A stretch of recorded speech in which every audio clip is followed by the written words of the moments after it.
Pak Bung Pak Kapi. Kangkung belacan. Okay, macam-macam lah makanan Thai ada. So kita order wajib order tom yum. Lepas tu order daging ni. Oh, lepas tu kita try ni tauhu pat hat hom gai sak. Tu pat kana plakam. Thai tea satu. Daging. Try it. Oh, bau.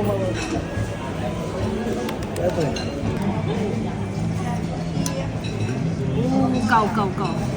Masa mani pedas cukup. Kita nak try dia punya daging tadi. Tapi rasa macam portion dia tak sebanyak yang kita fikir lah. Tak sebanyak yang kita expect.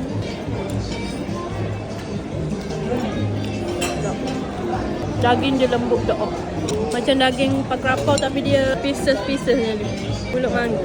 Tadi nampak macam lain dalam gambar. Bismillahirrahmanirrahim. Kategori sedap lah sebab dia punya pulut dia let it molek, lembut. Sedap, memang sedap. Oh, Maybe sebab kita duduk Kelantan kot. Kedai ni memang vibe dia T20, suasana T20, price pun T20 tapi makanan dia memang 10/10. Kurangnya macam portion dia kita expect besar sikit lah. So that's all for me. Jumpa makan.